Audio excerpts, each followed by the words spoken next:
ईश्वर के भक्त होने का ये अर्थ नहीं कि आप कभी गिरेंगे नहीं, पर हाँ, जब आप कभी गिरेंगे तो ईश्वर आपको संभाल लेंगे। दुनिया में सबसे खुश वो लोग रहते हैं जो ये जान गए हैं कि दूसरों से किसी भी तरह की उम्मीद करना व्यर्थ है। इंसान की संपत्ति ना दौलत है ना धन है, उसकी संपत्ति तो उसका हंसता हुआ परिवार और संतुष्ट मन है। अगर आप बहुत सारी परेशानियों से गुजर रहे हैं तो एक बात हमेशा याद रखें कि सितारे कभी अंधेरे के बिना नहीं चमकते। इंसान अगर ठान लेना तो असंभव कुछ भी नहीं। असंभव शब्द का इस्तेमाल कायर लोग करते हैं। ज्यादा खुशी होने पर और ज्यादा दुखी होने पर निर्णय नहीं लेना चाहिए, क्योंकि ये दोनों परिस्थितियां आपको सही निर्णय लेने नहीं देती। हारे हुए की सलाह, जीते हुए का अनुभव और खुद का दिमाग इंसान को कभी हारने नहीं देता। जीतने के बाद तो सारी दुनिया गले लगाती है, लेकिन हारने के बाद जो गले लगाता है सिर्फ वही अपना होता है। सम्मान हमेशा समय और स्थिति का होता है और इंसान उसे अपना समझ लेता है।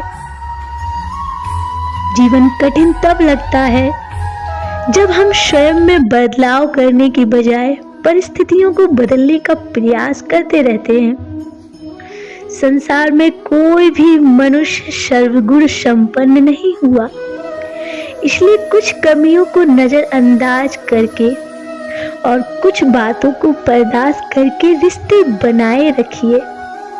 अच्छे विचार मेहमान जैसे होते हैं, उन्हें आमंत्रण देकर मन में लाना पड़ता है, जबकि बुरे विचार बिन बुलाए मेहमान जैसे होते हैं, उन्हें आमंत्रण की कोई आवश्यकता नहीं होती। हवाएं अगर मौसम का रुख बदल सकती हैं, तो दुआएं भी मुसीबत के पल बदल सकती हैं।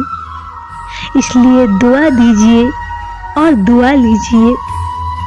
जब कभी भी आप किसी की मदद करने की स्थिति में हो, तो उसकी मदद जरूर करें, क्योंकि भगवान आपके माध्यम से किसी की प्रार्थना का जवाब दे रहे होते हैं।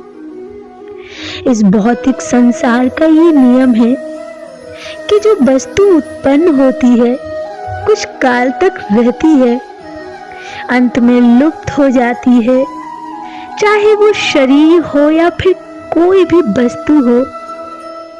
एक दिन शिकायत हमें समय और संसार से नहीं, स्वयं से होगी कि जिंदगी हमारे सामने थी और हम संसार में उलझे रहे। भगवान में मन नहीं लगाया था, भगवान को पाने का चिंतन नहीं किया था। जब आपके लाख समझाने पर आपका कोई सही रास्ते पर ना आए, तो उसके लिए दुआ कीजिए, क्योंकि वो कमजोर आत्मा है जिसे शब्दों की नहीं शक्ति की आवश्यकता है। और शुभ भावना व दुआ शक्तिहीन आत्मा की वास्तविक दवा है। दो चीजें हमारा परिचय देती हैं। एक हमारा धैर्य जब हमारे पास कुछ ना हो, और दूसरा हमारा व्यवहार जब हमारे पास सब कुछ हो। संगत का विशेष ध्यान रखें, क्योंकि सफलता हमेशा अच्छे विचारों से आती है और अच्छे विचार हमेशा अच्छे लोगों के साथ रहने से आते हैं।